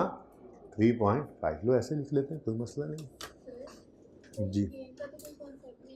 बेटा लिखना सिर्फ ये, हाँ गेन का कॉन्सेप्ट नहीं है, अनरियलाइज्ड गेन में तो लिख सकते हैं ना। जब ये क्वेश्चन क्या है बचेगा, सुने ज़रा, अहम सवाल है कि ये क्या बात हुई, आपने रिवर्सल आया तो आपने रिवैल्यूएशन सरप्लस को हिट कर दिया। देखें बेटा, लॉस आया था, कितने का? ये जब इंपेयरमेंट लॉस आया था, इस दिन आपने इस बेचारे को कत्ल भी तो किया था। तो आज जब रिवर्सल आया है तो फिर इसको बढ़ा भी सकते हैं, क्योंकि रीवैल्यूएशन मॉडल है ना, तो रीवैल्यूएशन मॉडल के अंदर लॉस आने पर इस सरप्लस को खत्म किया था, तो फिर जब रिवर्सल ऑफ लॉस हो तो फिर इसको आप बढ़ा भी सकते हैं जितना प्रॉफिट लॉस में पड़ा है उसके ऊपर वाले को। ठीक है, सही है। लेकिन वो भी हम इससे ऊपर लेकर नहीं जा सकते कि had there be no revaluation तो बुक वैल्यू कितनी होती, लिमिट वही लगाई हुई है, 55 से ऊपर तो नहीं जाना। यहाँ पे हमने 67 तो नहीं लिया। जब 67 लेते हैं ना तो उसमें फिर ये सिर्फ वही काम हो रहा है कि जो प्रीवियसली बुक्ड लॉस था ना बेटा, उस लॉस ने इस सरप्लस को भी तो खाया था पर प्रॉफिट लॉस में भी गया था। तो जब रिवर्सल हुआ तो प्रॉफिट लॉस में भी रिवर्सल किया, और जितने बेचारे के ऊपर जुल्म किया था थोड़ा सा उसको भी अब हमने फायदा दे दिया। बेटा नो डाउट यहां पर भी तो रीवैल्यूएशन सरप्लस पड़ा था, फिर उसको क्यों आपने खत्म किया इंपेयरमेंट के आने पर? बात समझिए, इंपेयरमेंट लॉस आया, आपने सरप्लस को हिट किया या नहीं किया? कर दिया, खत्म कर दिया। लॉस प्रॉफिट लॉस में सिर्फ 4.9 का बुक कर लिया। रिवर्सल की बारी आई, 3.5 का रिवर्सल प्रॉफिट लॉस में हो गया, लेकिन 5 रुपए जो बचे हैं अब वो कहां लेके जाओ? इस पे जुल्म किया था ना, इसको वापस कर दो, कोई मसला नहीं है। ठीक है ना, हमने इसको, हाँ मसला तब होता जब आप इसको 67 ले लेते, फिर शायद गेन बहुत ज्यादा हो जाता। तो हम तो लिमिट कर रहे हैं इसको ना कि अगर कभी इंपेयरमेंट ना होती तो एसेट्स 55 का ही होता, इससे ऊपर नहीं जा सकता। 55 तक जाना है तो जितना गेन है वो रिकॉर्ड करें, जो प्रॉफिट लॉस में रिवर्स करना है वो कर दें, बाकी रिवैल्यूएशन सरप्लस को दे दें। जी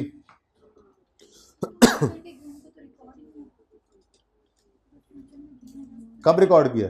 ये अनरियलाइज गेन है इसमें तो। अच्छा ये क्या है?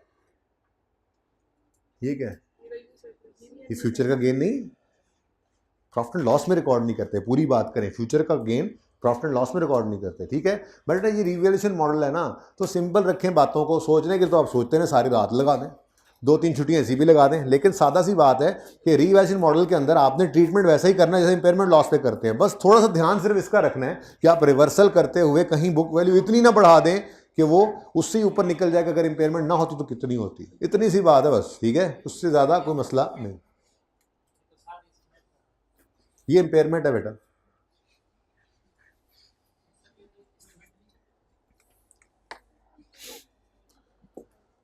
बेटा एस्टीमेट होता है हमारा अंदाज़ा, ठीक है। रिकवरेबल अमाउंट हम अंदाजे के ऊपर बैठ के नहीं निकालते, बल्कि कोई इंडिकेटर ऑफ इंपेयरमेंट आता है तो रिकवरेबल अमाउंट निकालते हैं। ठीक है जी, नहीं ले ले।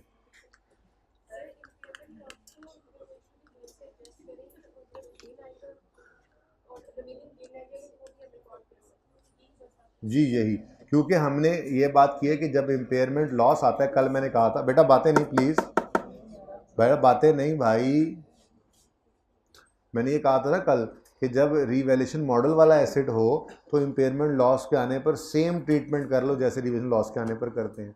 तो फिर जब इंपेयरमेंट गेन एक तरह का आ रहा है तो उस वक्त भी सेम ट्रीटमेंट करो जैसे रिवैल्यूएशन गेन आने पर करते थे, क्योंकि आपने उस रिवैल्यूएशन सरप्लस बेचारे को हिट कर दिया था ना लॉस के आने पर।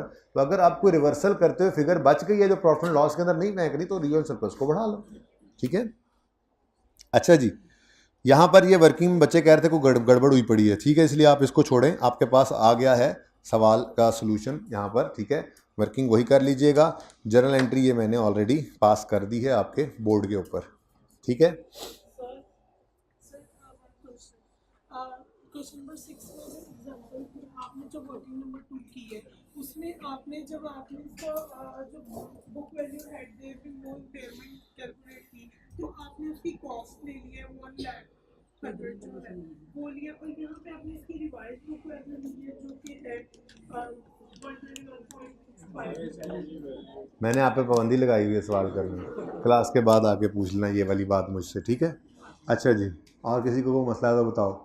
मजाक करता है जी, एंट्री दिखा, ये ले जी एंट्री, ये देखने की जरूरत है एंट्री, ये वही एंट्री है, वहाँ पे की तो हुई है, इधर उधर से तस्वीर खींच लीजिए बस, ठीक है, वही एंट्री।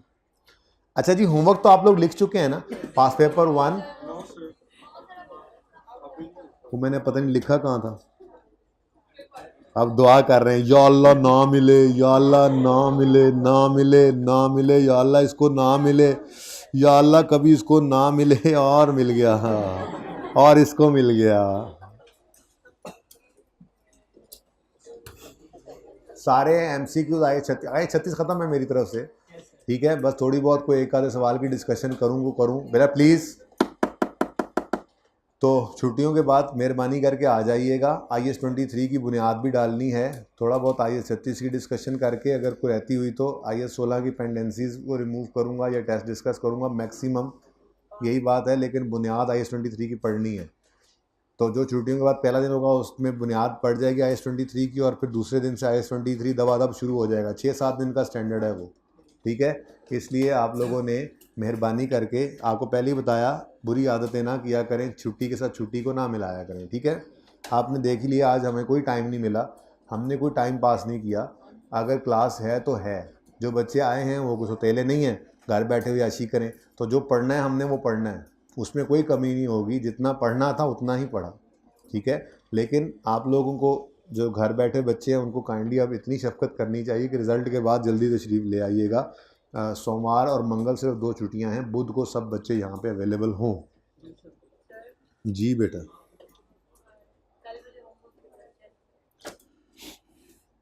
पहले मैं इसको डिस्कस कर लेता हूँ। कल वाले होमवर्क क्या था वैसे?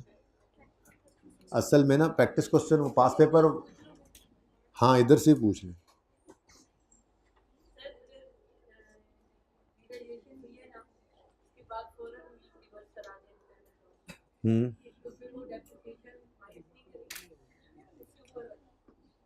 बेटा आप कह रहे हैं कि अगर रीवैल्यूएशन हो और साथ ही इम्पेयरमेंट हो जाए, तो मैंने उसका असूल बता तो दिया है। अगर सेम डे पर ये काम हो जाए तो पहले रीवैल्यू करो और साथ ही इम्पेयर कर दो। फिर जिस दिन रीवैल्यू किया उसी दिन इम्पेयर हो रहा है तो डेप्शन कैसे माइनस करोगे आप? वहीं खड़े खड़े डेप्शन भी हो गया, एक 15 मिनट की डेप्शन जी, 15 मिनट बाद मैंने इम्पेयर किया, नहीं ऐसा नहीं होता, ठीक है। चलें जी, क्विकली इस सवाल को डिस्कस करते हैं। ये रह गया था पास पेपर 4 जी बच्चों।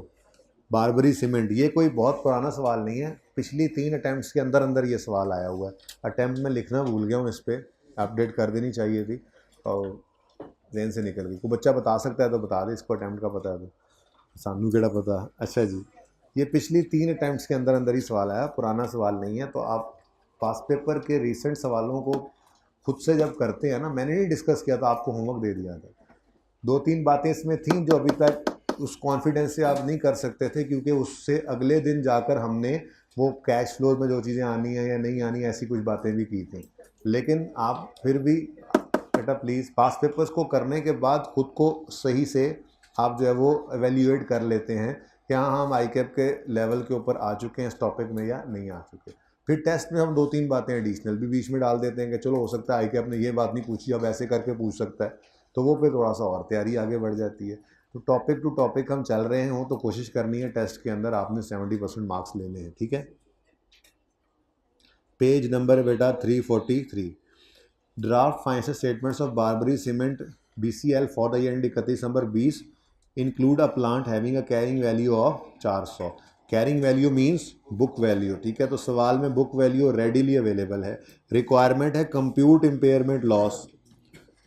तो इम्पेयरमेंट टेस्टिंग में हम बुक वैल्यू और रिकवरेबल अमाउंट को कंपेयर करते हैं ना जी, बोलें। तो बुक वैल्यू सवाल में उसने बनी बनाई रेडीली अवेलेबल दे दी है, रिकवरेबल अमाउंट बस हमने कैलकुलेट करनी है, ठीक है। तो बुक वैल्यू कितनी गिवन है जी? 400। लेकिन सवाल से इसको उठा के यहाँ लिखने के मार्क्स होंगे, टेंशन नहीं लेनी, निकालनी पड़ी तो शायद 1 नंबर होता तो अभी भी 0.5 होगा या 0.25 होगा, क्योंकि बुक वैल्यू को टेस्ट में लेकर तो आए ना आप, टेस्ट लगाने लगे, ठीक है। अच्छा, उसके बाद due to technological change the remaining useful life of plant has been reduced to 4 years. तो इंडिकेशन है लाइफ का कम हो जाना, ये इंडिकेशन है ऑफ इम्पेयरमेंट, ठीक है ना। अगर डाटा दे दे तो ना दे तो फिर ठीक है, चुप करके चेंज इन एस्टीमेट वाला काम करते होते हैं हम। बहरहाल 4 साल पर ज़िंदगी आ गई है, तो 4 साल ही पर जो है वो हमने अब प्रोजेक्शन बनानी होगी। हम इस वक्त खड़े हैं 31 दिसंबर 20 पर, ठीक है। और 31 दिसंबर 21, 22, 23, 24 ये लाइफ रह गई है हमारे इस एसेट की, ऐसे ही है। अच्छा, अब वो कहते हैं inflows from sale of product to be manufactured by the plant for the year 21, हम कहाँ खड़े हैं जी, 20 में। 21 का बता रहा है आर एस्टिमेटेड एट 200 मिलियन। तो 21 के कैश इनफ्लो हैं 200 और these inflows are subject to 10% decrease. तो ज़रूरी नहीं है कि कैश फ्लो इंक्रीज ही हो, डिक्रीज भी हो सकते हैं, मैंने आपको बताया था। ठीक है, तो इनफ्लोज हैं 21 के इनफ्लोज कितने हैं जी, 200। अब इन 200 ने हर साल 10% कम होना है।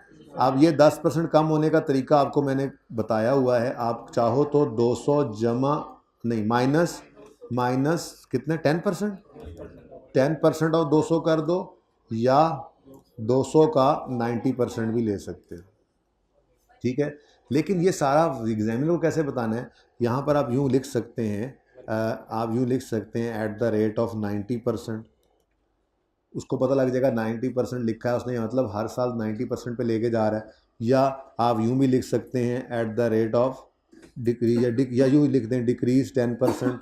यानी कि उसको कुछ ना कुछ निशानदेही आपने कर देनी है कि आप बस ये लिख दोगे ना काफ़ी है। उसके बाद अगली जो फिगर नज़र आएगी ना, वो फिगर से उसको अंदाज़ा हो जाएगा कि आपने ये काम किया हुआ है। लेकिन कोई ना कोई निशानी आप यहाँ पर ज़रूर लगा दें, जैसे मैंने यहाँ पर कर दिया कि ये कैश फ्लो जो है ये 90% है। ठीक है ना, ओके। अब ये सारे काम यहाँ पे नहीं शो कर रहे, हम कैलकुलेटर पे लिखेंगे 200 इंटू 90% और उसी 180 जो आंसर है उसको फिर करेंगे 90%, 160, और फिर उसी को दोबारा 140। तो वो कैलकुलेटर के ऊपर ही फिगर लिख देंगे। एक बार लिख दिया आपने। अगर थोड़ी ये जगह तंग थी, ज़रा थोड़ी तफसील लिखना चाह रहे हो तो आप यूँ भी लिख सकते हो cash flow into 90%, CF into 90%। ठीक है, ठीक है ना, या डिक्रीज ऑफ 10%, कोई निशानी लिख दो, बस उसको बता दो। उसके बाद कैलकुलेशन शो करने की जरूरत नहीं, वो कैलकुलेशन सामने आती जाएगी उसको क्या होगा। ठीक है, ओके। नेक्स्ट आउटफ्लोज हैं जी of operation from operational cost for 2021 estimated at 80 million. These outflows would increase by 5%। तो कुछ डिक्रीज हो जाए कुछ इंक्रीज हो जाए, तुम इतनी लंबी जुमाई लोगे और बड़ी, फिर तो ये एट द रेट ऑफ 105% लिख दो, ऐसे कर दो, या लिख दो इंक्रीज बाय 5%, बस लिख दो एक बार। पहला जी कैश फ्लो 80 है। अब 80 को 80 प्लस 80 का 5% कर दो, या 80 इंटू 105% कर दो, यानी 80 इंटू 1.05। आंसर तो सेम ही है, बोलो 84, और करते जाओ 88, 93। ठीक है जी, 2 पॉइंट्स हो गए। कितना आसान सवाल है ना जी। BCL's net profit is subject to income tax of 20%। इसका क्या करना है जी, इसको कुछ भी नहीं कहना। अब मैंने यहाँ पे तो जगह छोड़ी नहीं है, इसलिए आपने यहाँ पे छोटा सा ना एक ऐसे नोट डाल देना है, और नोट के अंदर आपने फिर आप छोटा सा मजबूरी, अब पहले मैंने लिखना भूल गया उस क्लास में, तो आप यहाँ पर लिख देंगे कि income tax is ignored in value in use calculation. बस इतना सा लिख दें, काफ़ी, उसे पता लग जाएगा कि आपने इग्नोर किया खुद। ठीक है ना, मुझे बताने की आपको कोई ज़रूरत नहीं है, बस ये बताओ मैंने इग्नोर किया, मुझे पता है मैंने इग्नोर करना था। ठीक है, okay. Next, the plants net disposal proceeds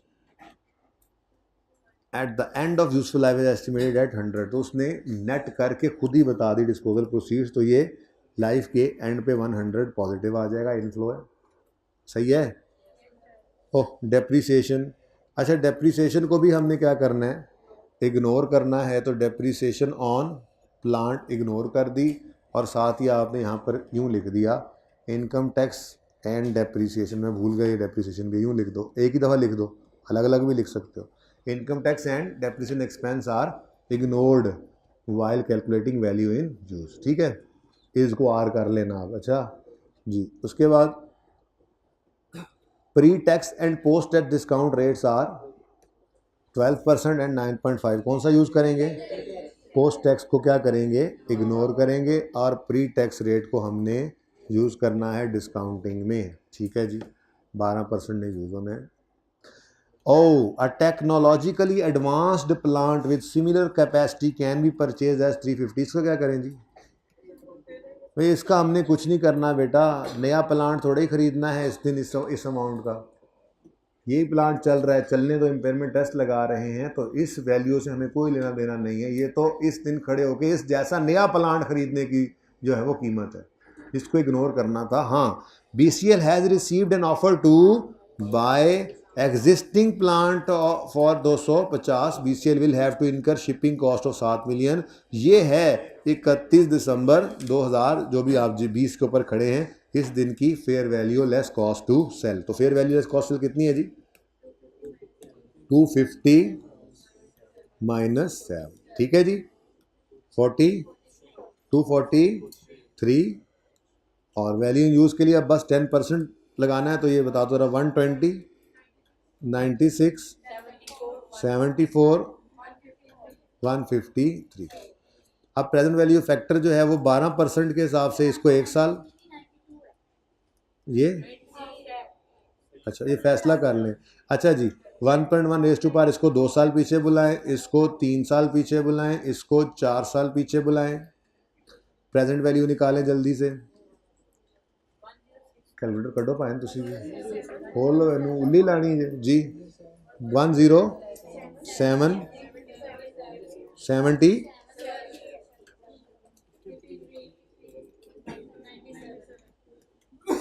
total 350, 34, ठीक है, ये 334 आ गया, हायर 334 है, लेकिन औकात बहुत कम है, एसेट तो इम्पेयर हो गया है 66 रुपीज़। तो ये 7 नंबर का सवाल है। तो भाई पर्चे में हर तरह के सवाल होते हैं, आपने बस मार्क्स गेन करने वाले सवालों को अच्छे से सॉल्व कर लिया तो पास हो जाएंगे इंशाल्लाह, ठीक है। टाइम ख़त्म हो गया है, ठीक है जी। तो होमवर्क लिखा जा चुका है, होमवर्क जी जी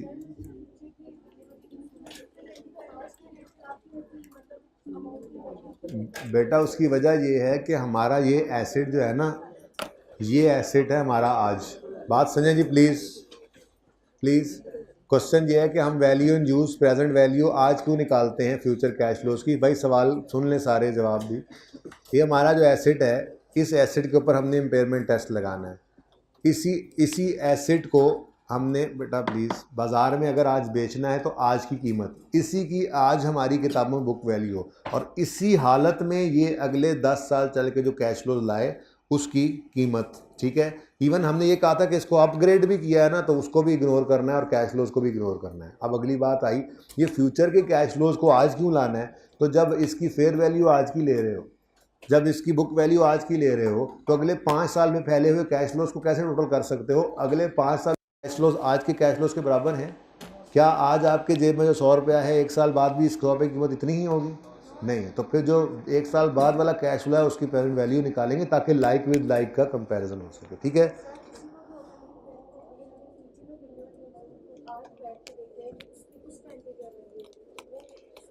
बेटा फ्यूचर की वैल्यू उसने कही है ना, तो उसकी प्रेजेंट वैल्यू निकालनी पड़ेगी ना आज, ठीक है। एक चीज़ उसने कहा ये फ्यूचर में इतने कैश फ्लोज आने हैं, तो उसकी आज की वैल्यू निकालनी पड़ेगी क्योंकि आज इम्पेयरमेंट टेस्ट लगा रहे हैं ना, ठीक है।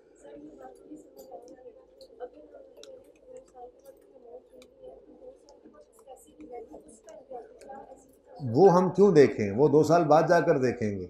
तो 2 साल बाद कोई, वो तो अपग्रेड की कॉस्ट कह रहे हैं आप।